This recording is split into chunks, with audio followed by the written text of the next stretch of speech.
বোকাজানেন আসাম ভয়েচৰ দৰ্শকসকলক স্বাগতম জনাইছোঁ। আহক শিৱসাগৰৰ বিধায়ক অখিল গগৈ ডাঙৰীয়াই হিমন্ত বিশ্ব শৰ্মাৰ ওপৰত কি মন্তব্য দিলে শুনক। বিজেপি দলটো বিজেপি আছিলে অসমত, এতিয়া বিজেপি দলটো অসমত হিমন্ত বিশ্ব শৰ্মা কোম্পানী প্ৰাইভেট লিমিটেডত পৰিণত হৈছে।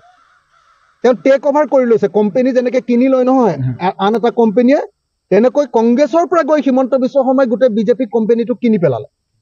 এতিয়াতো বিজেপিত কোনো গণতন্ত্ৰ নাই, আৰু আজিৰ দিনটোততো কোনো পধ্যে হিমন্ত বিশ্ব শৰ্মাই আপোনাৰ কি কয়, আজি যে সভাপতি হ'ল, কি নাম, দিলীপ শইকীয়াকতো তেওঁ সভাপতি পতা নাই। তেওঁতো সভাপতি পাতিব খুজিছিলে আপোনাৰ এই আগৰ সভাপতিজনকে, কি কলিতা আছিলে, ভৱেশ কলিতাকে তেওঁ পাতিব খুজিছিলে। এতিয়া RSSে ধমকি দিহে এওঁক পাতাইছে।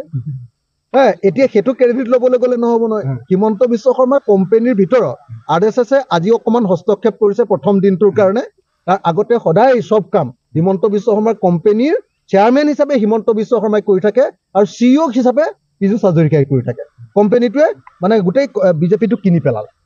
গতিকে মই ভাবোঁ যে হিমন্ত বিশ্ব শৰ্মাৰ মুখত এনেকুৱা গণতন্ত্ৰৰ কথা কৈ বেলেগ দলক কাট মাৰিবৰ কাৰণে, ৰাহুল গান্ধী সোনিয়া গান্ধীক কাট মাৰিবৰ কাৰণে, গালি পাৰিবৰ কাৰণে এনেকুৱা বক্তব্য শোভা নাপায়।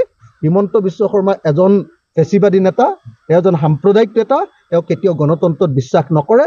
তেওঁ নিজে আগতে হাতত অস্ত্ৰই তুলি লৈছিলে এসময়ত, সকলোৱে জানে, আৰু তেওঁ যেতিয়াই যিফালে পাৰে সেইফালে লুটিবাগৰ মাৰি দিয়ে। সেইকাৰণে মই কওঁ যে অসমৰ আটাইতকৈ ডাঙৰ চিতল মাছটোৰ নাম Himanta Biswa Sarma. বোকাজানৰ দমুখীয়া ward number 6ত pollution আৰু ইঞ্চুৰেঞ্চৰ চেণ্টাৰ আৰম্ভ হৈছে।